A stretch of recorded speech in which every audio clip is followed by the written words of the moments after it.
आज जो हमारा टॉपिक जो है वो है फ्री रेडिकल। ये फ्री रेडिकल जो है ये एक रिएक्शन इंटरमीडिएट होता है। इसमें कार्बन एटम में अनपेयर्ड इलेक्ट्रॉन होता है, एक अनपेयर्ड इलेक्ट्रॉन होता है। ठीक है, तो फ्री रेडिकल क्या है? ये रिएक्शन इंटरमीडिएट है। ये रिएक्शन इंटरमीडिएट। और क्या है? ये कार्बन एटम जो होता है इसमें, उसी में क्या होता है? एक अनपेयर्ड इलेक्ट्रॉन होता है। और ये जो कार्बन एटम जो होता है उसमें 7 वैलेंसी इलेक्ट्रॉन्स होते हैं। 7 वैलेंसी इलेक्ट्रॉन्स। और ये जो फ्री रेडिकल होता है ये क्या होता है? Paramagnetic in nature. Paramagnetic in nature, क्योंकि इसमें जो कार्बन जो होता है उसमें एक अनपेयर्ड इलेक्ट्रॉन होता है, इसीलिए ये क्या होता है? पैरामैग्नेटिक इन नेचर होता है। ठीक है, जब भी किसी मॉलिक्यूल में होमोलाइटिक बॉन्ड फिशन हो जाए या होमोलाइसिस हो जाए, वहां पे क्या बनता है? वहां पे फ्री रेडिकल बनता है। तो they are formed by homolysis. ठीक है, या होमोलाइटिक बॉन्ड फिशन। जैसे ये क्या है? ये क्लोरीन है। होमोलाइसिस में क्या होता है? एक इलेक्ट्रॉन ये लेगा और एक इलेक्ट्रॉन जो है वो ये लेगा। ठीक है, यहां फिर क्या बनेंगे? यहां पे फिर फ्री रेडिकल्स बनेंगे। ये देख लीजिए, 2 क्लोरीन फ्री रेडिकल्स बन गए। एक जो है एक इलेक्ट्रॉन इसने लिया और एक इलेक्ट्रॉन जो है वो इसने लिया। बॉन्ड पेयर का इलेक्ट्रॉन जो है इसने एक, वहां पे क्या बन गए? वहां पे फ्री रेडिकल्स बन गए। ठीक है, तो यहां पे क्या हो गई? होमोलाइसिस हो गई। होमोलाइसिस, जहां पे होमोलाइसिस हो जाएगी वहां पे क्या बनेगा? फ्री रेडिकल बनेगा। ठीक है, अच्छा अब हम क्या करेंगे? देखो कार्बन फ्री रेडिकल्स कैसे बनते हैं। ये है मीथेन, ये मीथेन है। अगर ये अटैक करेगा, ये क्लोरीन फ्री रेडिकल अगर अटैक करेगा इस बॉन्ड पे, ठीक है, तो वहां पे फिर क्या बनेगा? कार्बन फ्री रेडिकल बनेगा। देखो यहां पे भी क्या हो जाएगी? होमोलाइसिस हो जाएगी। एक इलेक्ट्रॉन ये लेगा और एक इलेक्ट्रॉन जो है वो ये लेगा। ठीक है, ये एक इलेक्ट्रॉन यहां पे आएगा और ये क्लोरीन और हाइड्रोजन आपस में क्या बनाएंगे? बॉन्ड बनाएंगे। और वहां पे क्या बनेगा? फिर मिथाइल फ्री रेडिकल बनेगा यहां पे। ठीक है, तो यहां पे हो गई होमोलाइसिस। होमोलाइसिस से यहां पे क्या बन गया? मिथाइल फ्री रेडिकल बन गया। ठीक है, तो जहां पे होमोलाइसिस हो जाएगी वहां पे क्या बनेगा? वहां पे फ्री रेडिकल बनेगा। ठीक है, ये आपको याद रखना है। तो फ्री रेडिकल क्या होता है? रिएक्शन इंटरमीडिएट होता है। और इसमें जो कार्बन एटम जो होता है उसमें एक अनपेयर्ड इलेक्ट्रॉन होता है और 7 वैलेंसी इलेक्ट्रॉन्स होते हैं। और इसमें एक अनपेयर्ड इलेक्ट्रॉन है, तो ये क्या है?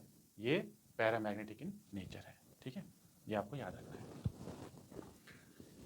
जब भी फ्री रेडिकल किसी के साथ रिएक्ट करेगा तो हमेशा ये याद रखेंगे आप कि फ्री रेडिकल हमेशा रिएक्ट करता है फ्री रेडिकल के साथ ही।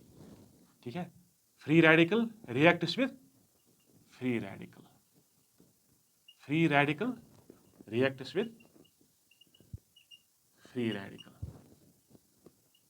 ये आपको याद रखना है। और ये जो फ्री रेडिकल्स होते हैं इनमें भी प्राइमरी होता है, सेकेंडरी होता है और 3 डिग्री होता है। और ये जो प्राइमरी फ्री रेडिकल जो होता है उसी में क्या होता है? रीअरेंजमेंट। तो rearrangement occurs in primary free radical. rearrangement occurs in primary free radical. ये जो कार्बोकैटाइन्स जो होते हैं, कार्बोकैटाइन्स में भी क्या होता है, उनमें भी रीअरेंजमेंट होता है। और ये जो प्राइमरी फ्री रेडिकल्स जो है, इनमें भी क्या होगा, रीअरेंजमेंट होता है। क्यों ये रीअरेंजमेंट होता है? To form the more stable free radical. और जब किसी रिएक्शन में मोर स्टेबल फ्री रेडिकल बनेगा, अकॉर्डिंगली वहां पे क्या बनता है, प्रोडक्ट बनता है वहां पे। ठीक है, तो ये आपको याद रखना है, बहुत ही इंपॉर्टेंट पॉइंट है ये।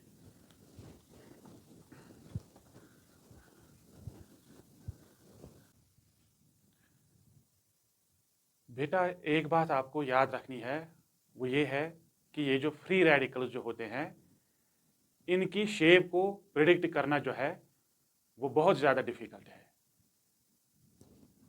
ठीक है, तो there shape is difficult to predict.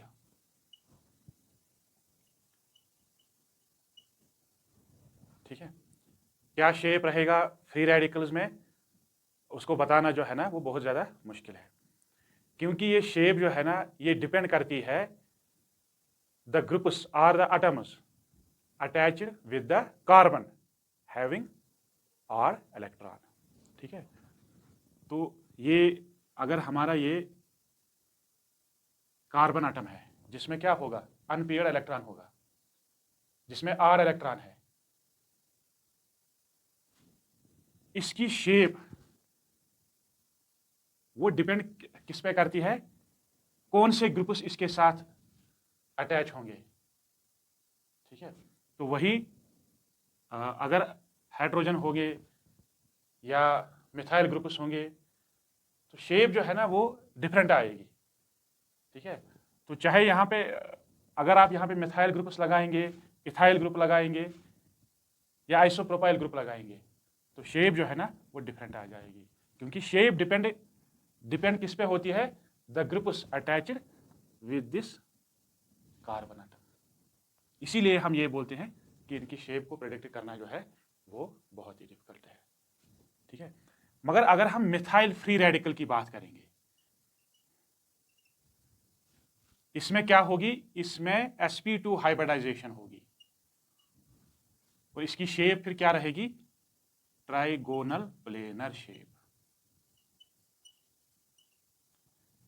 ये मिथाइल फ्री रेडिकल क्या है, ये अल्काइल फ्री रेडिकल है, ये अल्काइल फ्री रेडिकल है। ये और भी कुछ ऐसे अल्काइल फ्री रेडिकल्स है जिनकी शेप क्या होगी, जिनकी पैरामिडल शेप होगी। समझ गया? तो शेप जो है ना वो जो है सेम नहीं होती है। ठीक है, किसी अल्काइल ग्रुप में एक शेप और दूसरे अल्काइल ग्रुप में जो है वो दूसरी शेप आ जाएगी। ठीक है, ये आपको याद रखना है। अगर हम बात करेंगे ट्राइफ्लोरो मिथाइल फ्री रेडिकल की, ये क्या है, ये ट्राइफ्लोरो मिथाइल फ्री रेडिकल है ये। ठीक है, इसकी शेप जो है ना वो क्या होती है, वो पैरामिडल होती है। तो शॉर्ट में आपको यही याद रखना है कि जब भी हम फ्री रेडिकल्स की बात करेंगे उनकी शेप को प्रेडिक्ट करना या बताना वो बहुत ही मुश्किल है, क्योंकि शेप डिपेंड करती है कौन से ग्रुप्स इस कार्बन एटम के साथ जुड़े होंगे, अकॉर्डिंगली फिर वहां पे शेप होगी। ठीक है, मिथाइल फ्री रेडिकल में मैंने आपको ये बोला है कि इसमें sp2 हाइब्रिडाइजेशन होती है और इसका जो शेप जो होता है वो क्या होती है, वो ट्राइगोनल प्लेनर होती है मिथाइल फ्री रेडिकल में। ठीक है, ये देख लीजिए आप,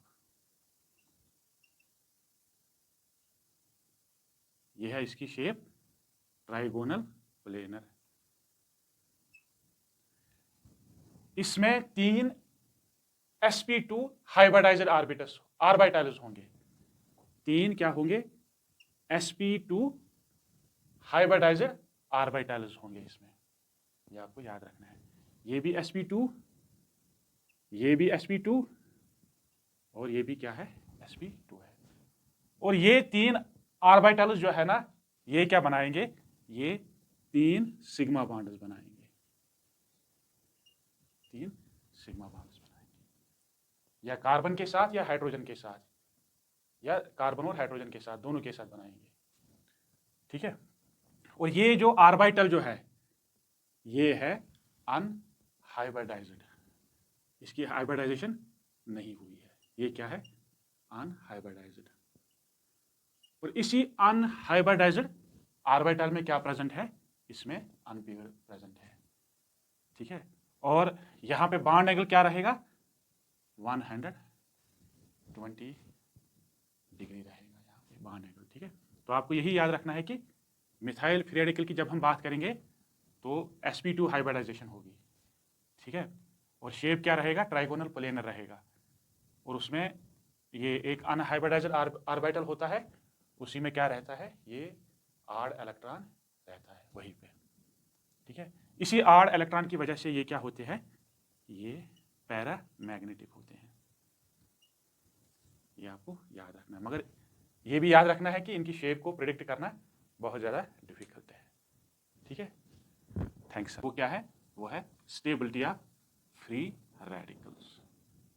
अब हम क्या पढ़ने जा रहे हैं, stability of free radicals, stability of free radicals.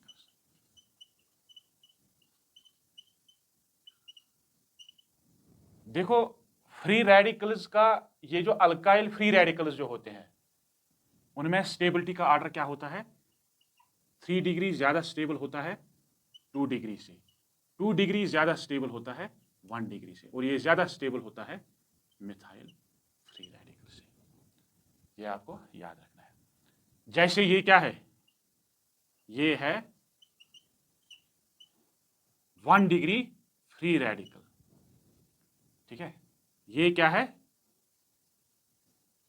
ये है 2 डिग्री फ्री रेडिकल, क्योंकि ये जो कार्बन एटम जो है जिसमें अनपेयर्ड इलेक्ट्रॉन है, ये 2 कार्बन के साथ जुड़ा है यहां पे और यहां पे।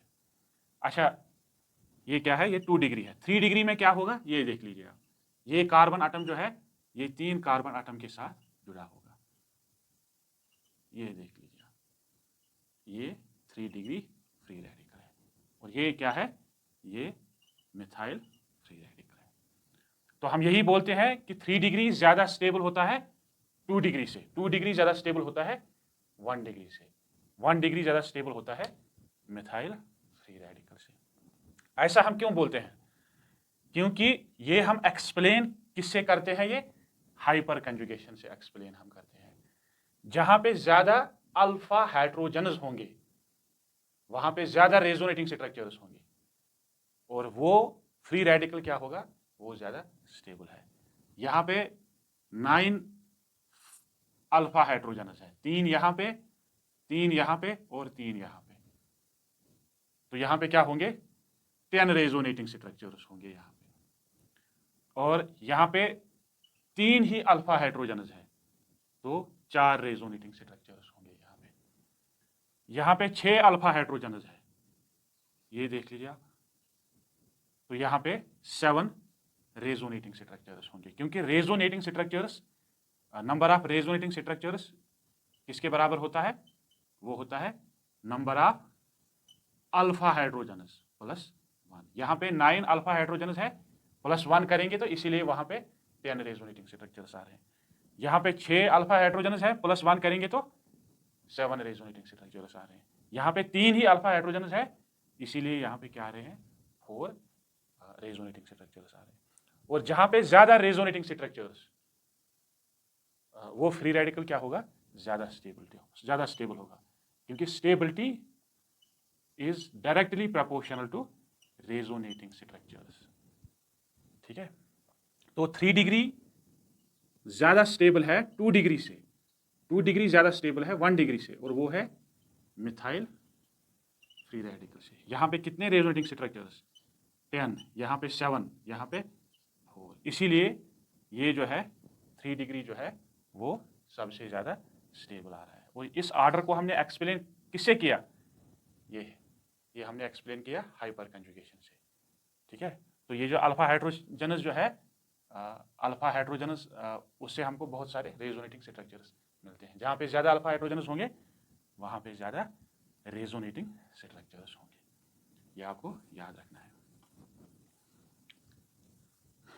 मगर ये पॉइंट भी याद रखना है कि अल्काइल फ्री रेडिकल्स जो है उनकी शेप जो है वो डिफरेंट होती है, स्ट्रक्चर जो है डिफरेंट होता है, क्योंकि हम स्ट्रक्चर को प्रिडिक्ट या शेप को हम प्रिडिक्ट नहीं कर सकते हम, ठीक है, ये आपको याद। दूसरे जो फ्री रेडिकल्स होते हैं उनको हम क्या बोलते हैं?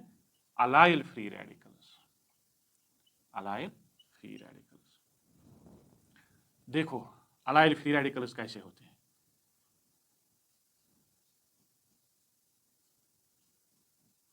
ये क्या है? ये अलाइल फ्री रेडिकल है।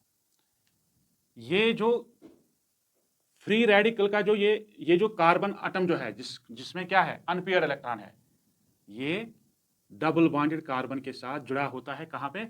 अलाइल फ्री रेडिकल्स में। जिस कार्बन में अनपेयर इलेक्ट्रॉन है वो किसके साथ जुड़ा होता है? डबल बॉन्डेड कार्बन के साथ, अलाइल फ्री रेडिकल्स में। ये जो फ्री रेडिकल्स जो है इनमें क्या होती है? इनमें होती है रेजोनेंस, इसलिए ये ज्यादा स्टेबल होते हैं। किनसे? अल्काइल फ्री रेडिकल्स से। ये देख लीजिए आप, इनमें क्या होती है? रेजोनेंस, इसीलिए ये ज्यादा स्टेबल है। किससे? Alkyl free radicals. ये देख लीजिए आप, ये एक और रेजोनेटिंग स्ट्रक्चर बन गया यहाँ।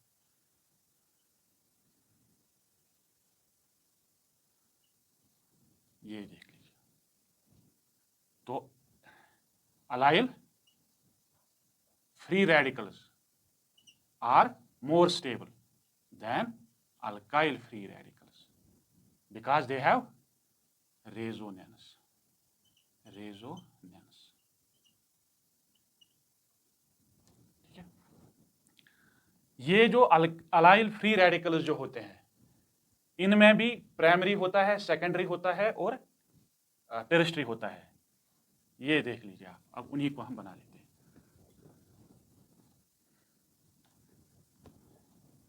ये देख लीजिए आप,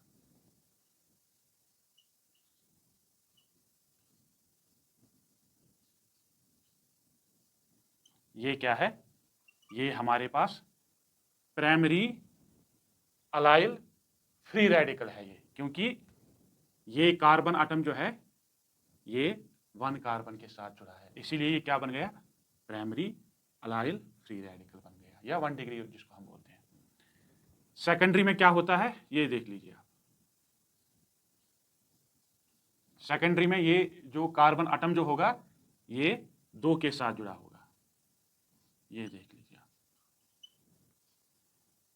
ये single paired carbon, single electron paired carbon atom जो है ये 2 कार्बन के साथ जुड़ा है, एक यहाँ पे और एक यहाँ पे, इसीलिए हम इसको क्या बोलते हैं? हम सेकेंडरी बोलते हैं हम, ठीक है, या 2 डिग्री बोले आप।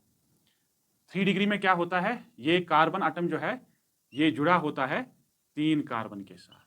ये देख लीजिए आप, इसको हम 3 डिग्री बोलेंगे, क्योंकि ये कार्बन जो है ये 3 के साथ जुड़ा है, एक यहाँ और एक यहाँ, इसीलिए हम इसको क्या बोलेंगे? 3 डिग्री अलाइल फ्री रेडिकल, ठीक है। और इनका जो आर्डर जो होता है, स्टेबिलिटी आर्डर जो होता है वो क्या होता है? 3 डिग्री ज्यादा स्टेबल होता है 2 डिग्री से, 2 डिग्री ज्यादा स्टेबल होता है 1 डिग्री से, ठीक है, क्योंकि ये जो 3 डिग्री जो है इसमें ज्यादा रेजोनेटिंग स्ट्रक्चर्स है, ठीक है, क्योंकि इसमें ज्यादा अल्फा हाइड्रोजन्स है, ज्यादा रेजोनेटिंग स्ट्रक्चर्स होंगे। उसके बाद ज्यादा अल्फा हाइड्रोजन्स यहाँ पे है, तो इसके बाद यही स्टेबल होगा, और लास्ट में क्या स्टेबल होगा? वो 1 डिग्री होगा, ठीक है। तो इनकी भी ये जो स्टेबिलिटी जो है वो भी हम एक्सप्लेन करते हैं रेजोनेटिंग स्ट्रक्चर से ही, ठीक है। यहाँ पे ज्यादा रेजोनेटिंग स्ट्रक्चर्स क्योंकि ज्यादा अल्फा हाइड्रोजन्स, उसके बाद यहाँ पे ज्यादा रेजोनेटिंग स्ट्रक्चर्स है, ठीक है। तो ये आपको याद रखना है। तो ये जो अलाइल जो होते हैं उनमें भी 3 डिग्री, 2 डिग्री और 1 डिग्री होता है। 3 डिग्री ज़्यादा स्टेबल होता है 2 डिग्री से, और 2 डिग्री जो है वो ज़्यादा स्टेबल होता है 1 डिग्री से, ठीक है। एक और टाइप होता है फ्री रेडिकल्स का, जिनको हम क्या बोलते हैं, हम बेंजाइल फ्री रेडिकल्स, या इनको हम क्या बोलते हैं, हम फिनाइल मिथाइल फ्री रेडिकल्स। ठीक है, बेंजाइल बोलिए या फिनाइल मिथाइल बोलिए, जो भी आपका दिल करे। ठीक है, इनमें बेंजीन रिंग होता है, ये देख लीजिए। जिस कार्बन में अनपेयर्ड इलेक्ट्रॉन होता है, वो कार्बन जो है वो किसके साथ जुड़ा होता है, वो बेंजीन रिंग के साथ जुड़ा होता है। ठीक है, इसीलिए हम इसको क्या बोलते हैं, हम बेंजाइल फ्री रेडिकल बोलते हैं। ठीक है, इसको हम ऐसे भी रिप्रेजेंट करेंगे, ये देख लीजिए।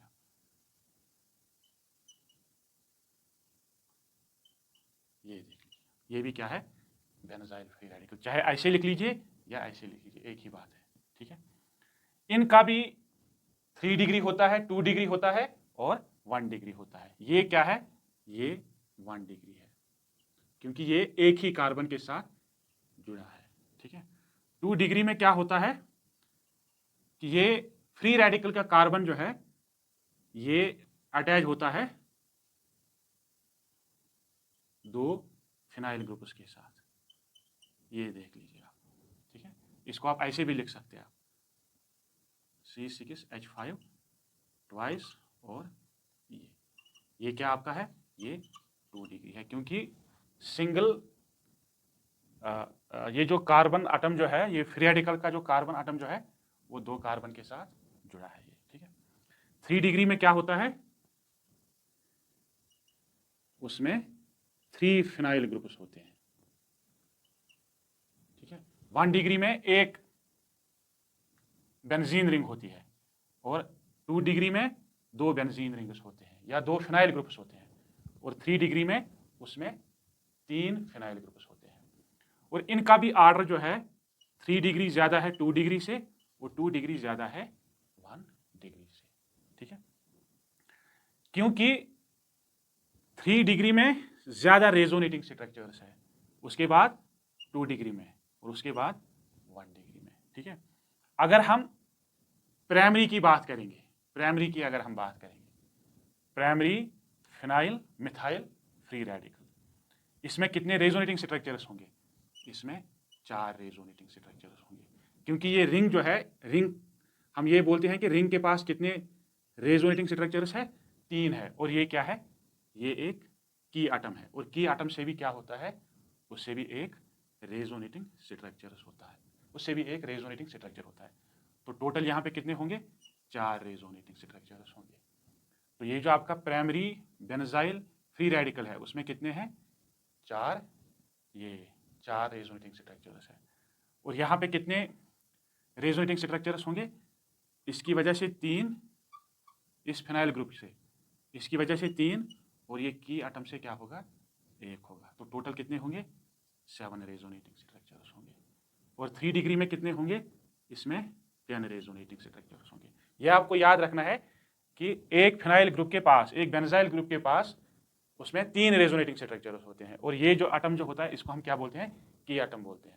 इसकी वजह से भी एक रेजोनेटिंग स्ट्रक्चर होता है, एक रेजोनेटिंग स्ट्रक्चर होता है।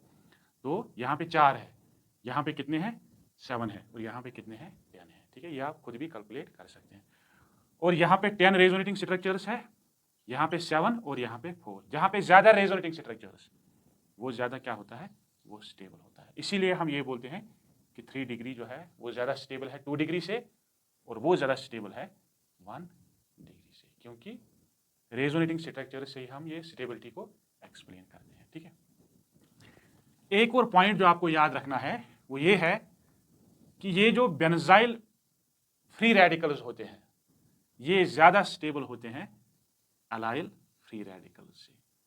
अलाइल फ्री रेडिकल से बेंजाइल क्या होते हैं, ज्यादा स्टेबल होते हैं अलाइल फ्री रेडिकल से। ये आपको याद रखना है, क्योंकि ये जो बेंजाइल फ्री रेडिकल्स जो है इनके पास ज्यादा रेजोनेटिंग स्ट्रक्चर्स होते हैं।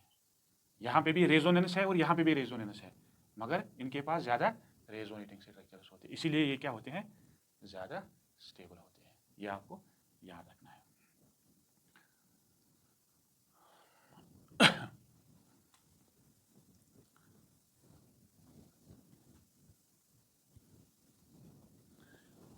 ये बेंजाइल फ्री रेडिकल्स इतना स्टेबल होते हैं कि they exist in aqueous solution at room temperature, मतलब बहुत ज़्यादा स्टेबल होते हैं क्योंकि इनमें ज़्यादा रेजोनेटिंग स्ट्रक्चर्स होते हैं। ठीक है, exist in solution at room temperature, at room temperature,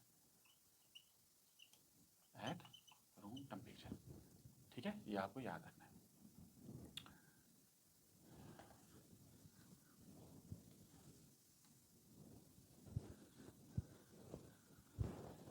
अब हम पढ़ेंगे फ्री रेडिकल रिएक्शन।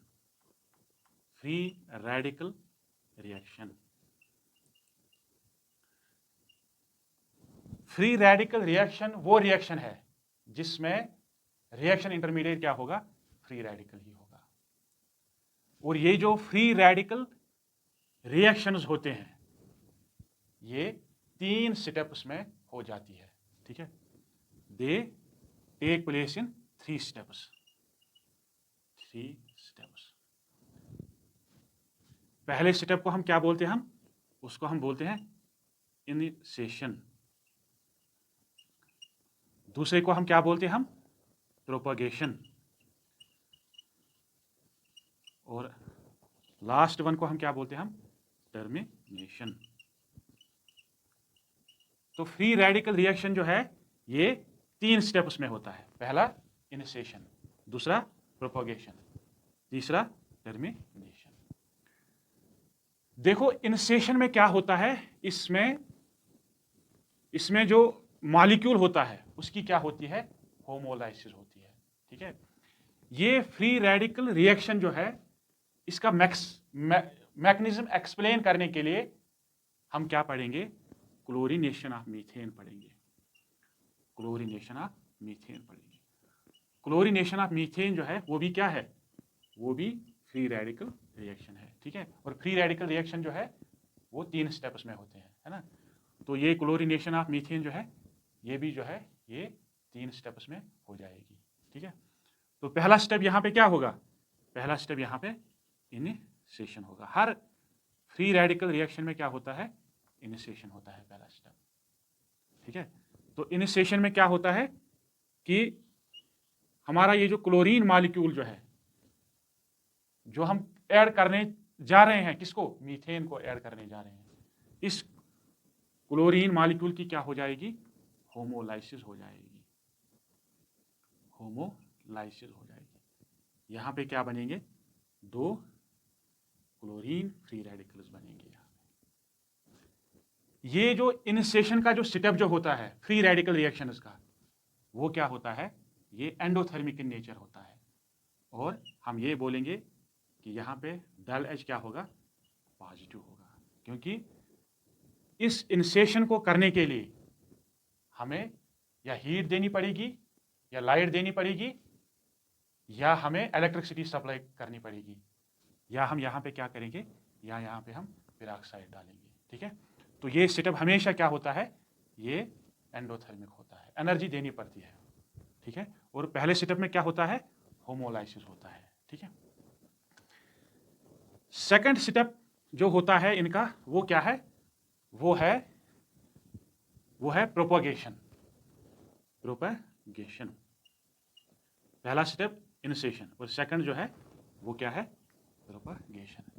पहले स्टेप में क्या बना, वहां पे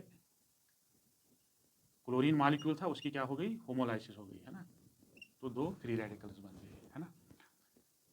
प्रोपगेशन जो है ये आपको याद रखना है कि प्रोपगेशन जो है ये हमेशा एक्सोथर्मिक होती है।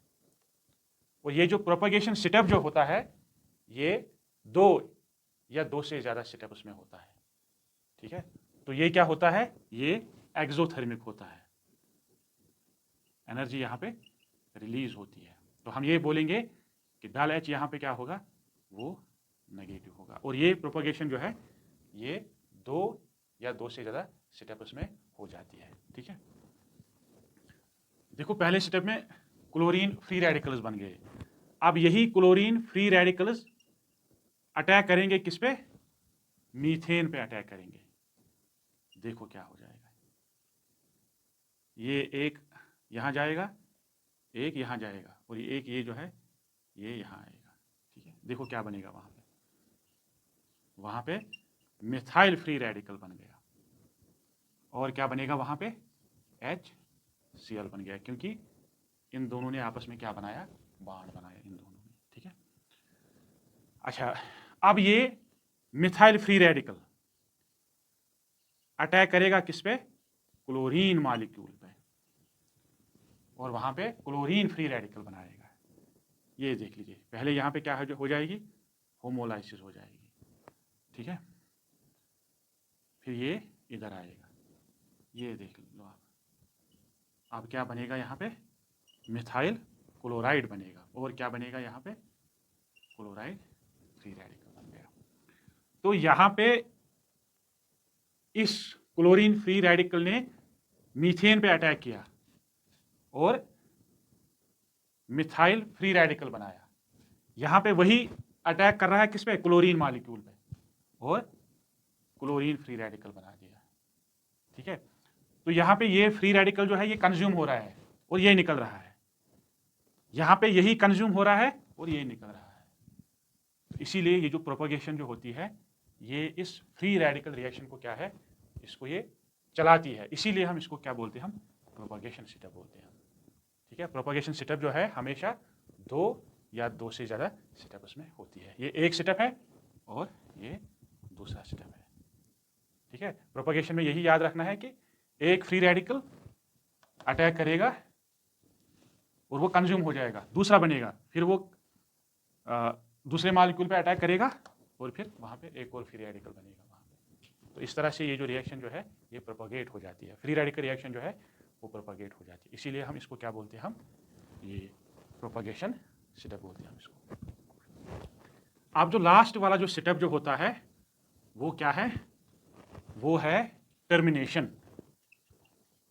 क्योंकि मैंने आपको पहले ही बोला है कि कोई भी फ्री रेडिकल रिएक्शन जो है वो 3 सेटअप उसमें हो जाती है। अब लास्ट वाला सेटअप जो है वो क्या है, टर्मिनेशन जो है। फ्री रेडिकल रिएक्शन हम पढ़ रहे हैं, इसका मैकेनिज्म पढ़ रहे हैं by using the example of chlorination of methane. वो भी क्या है, वो भी एक फ्री रेडिकल रिएक्शन है। ठीक है, तो पहले सेटअप में हमने ये देखा है ना, ये देखा। सेकंड में हमने क्या देखा, सेकंड में हमने ये ये देखा हमने, है ना, ये इधर और ये इधर मिथाइल फ्री रेडिकल बनेगा और HCl बनेगा, है ना। और मिथाइल फ्री रेडिकल क्या करेगा, अटैक क्लोरीन मॉलिक्यूल पे। ये देख लीजिए, यहाँ पे क्या बनेगा, मिथाइल क्लोराइड बनेगा, मिथाइल क्लोराइड बनेगा और क्लोरीन फ्री रेडिकल बनेगा। ये जो प्रोपगेशन में ये जो फ्री रेडिकल्स बनते हैं, एक तो ये फ्री रेडिकल बन गया और ये फ्री रेडिकल बन गया, मिथाइल फ्री रेडिकल बन गया और क्लोरीन फ्री रेडिकल बन गया। यही फ्री रेडिकल्स जो है ये खत्म हो जाते हैं कहाँ पे, टर्मिनेशन में, और हमारी जो ये जो फ्री रेडिकल रिएक्शन जो है वो क्या हो जाती है, वो रुक जाती है। तो प्रोपगेशन में जो फ्री रेडिकल्स बन गए वो क्या, वो आपस में रिएक्ट कर जाते हैं और फ्री रेडिकल्स वहाँ पे खत्म हो जाते हैं। मिथाइल बन गया वहाँ पे, मिथाइल के साथ रिएक्ट करेगा तो क्या बनाएगा, C2H6 बनाएगा। क्लोरीन फ्री रेडिकल बन गया था प्रोपगेशन में, वो इस क्लोरीन के साथ रिएक्ट करेगा तो क्लोरीन मॉलिक्यूल बनाएगा। और ये मिथाइल फ्री रेडिकल किसके साथ रिएक्ट करेगा, क्लोरीन फ्री रेडिकल के साथ, और दोबारा से क्या बनेगा, मिथाइल क्लोराइड बनेगा। तो जितने भी फ्री रेडिकल्स प्रोपगेशन में बनते हैं सभी वो क्या हो जाते हैं, खत्म टर्मिनेशन सेटअप में ही। फ्री रेडिकल्स आपस में मिल जाते हैं और वो क्या बनाते हैं, न्यूट्रल मॉलिक्यूल बनाते हैं। ठीक है, ये आपको याद रखना है। तो इस तरह से हमने फ्री रेडिकल रिएक्शंस का ये जो मैकेनिज्म जो होता है उसको हमने समझा by using the chlorination of methane. वो भी क्या है, वो भी एक क्या है, फ्री रेडिकल रिएक्शन। ठीक है, तो फ्री रेडिकल रिएक्शन जो है ये 3 स्टेप्स में हो जाती है। अच्छा, ये जो फ्री रेडिकल्स जो होते हैं they are highly reactive free radicals. They are highly reactive reaction intermediates. ये जो फ्री रेडिकल जो होते हैं, they are highly reactive reaction intermediates, highly reactive reaction intermediates. और इनकी स्पीड जो है वो बहुत ज़्यादा होती है।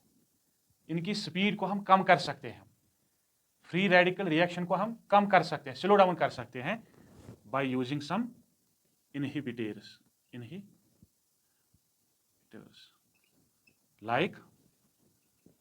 like oxygen, like iodine, benzoquinone. अगर हम फ्री रेडिकल रिएक्शन में इनको डालेंगे तो वो फ्री रेडिकल रिएक्शन क्या हो जाएगी, वो स्लो डाउन हो जाएगी। ठीक है, इनकी स्पीड बहुत ज़्यादा होती है।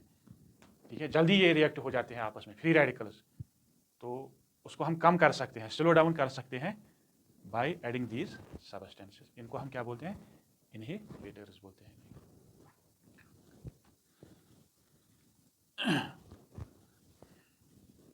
तो ये आपको याद रखना है। और फ्री रेडिकल्स का जो ये जो स्टेबिलिटी का जो आर्डर जो होता है, फ्री रेडिकल्स का स्टेबिलिटी आर्डर जो होता है, जनरल स्टेबिलिटी आर्डर, वो क्या है कि ये देखिए, इसको लिख लीजिए आप क्योंकि बहुत ही इंपॉर्टेंट है। ये है 3 डिग्री बेंजाइल फ्री रेडिकल, ये सबसे ज़्यादा स्टेबल है। उसके बाद 2 डिग्री बेंजाइल फ्री रेडिकल। उसके बाद कौन स्टेबल है, 1 डिग्री बेंजाइल फ्री रेडिकल। उसके बाद कौन स्टेबल है, उसके बाद स्टेबल है, ये देख लीजिए आप,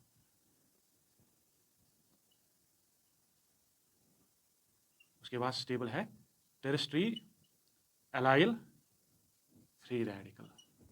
ठीक है, उसके बाद कौन स्टेबल है,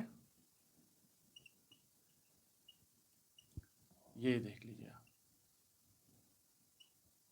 2 डिग्री एलाइल फ्री रेडिकल। और उसके बाद क्या स्टेबल है, उसके बाद स्टेबल है 1 डिग्री एलाइल फ्री रेडिकल। और ये ज़्यादा स्टेबल है किससे, टेरेस्ट्री अल्काइल फ्री रेडिकल से। ठीक है, ये आपको याद रखना है। और ये ज़्यादा स्टेबल है किससे, सेकेंडरी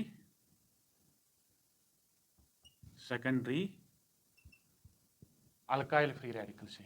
और ये ज़्यादा स्टेबल है प्राइमरी अल्काइल फ्री रेडिकल से। और वो ज़्यादा स्टेबल जो है मिथाइल फ्री रेडिकल से। तो ये जो है ना, इसको आप इसको पढ़िए आप ज़रूर, क्योंकि ये जो है ना, ये स्टेबिलिटी का जो आर्डर जो है ये बहुत ज़्यादा इंपॉर्टेंट है। ये आपको एग्जामिनेशन में काम आएंगे, नीट जेईई में आपको ये बहुत ज़्यादा काम आएगा। ठीक है, तो ये क्या है, 3 डिग्री बेंजाइल फ्री रेडिकल, ये 2 डिग्री है, ये 1 डिग्री है, ये अलाइल 3 डिग्री, ये अलाइल 2 डिग्री, ये अलाइल 1 डिग्री, ये अल्काइल 3 डिग्री, ये अल्काइल 2 डिग्री, ये अल्काइल 1 डिग्री, और ये आपका क्या है, मिथाइल फ्री रेडिकल। तो इसको आप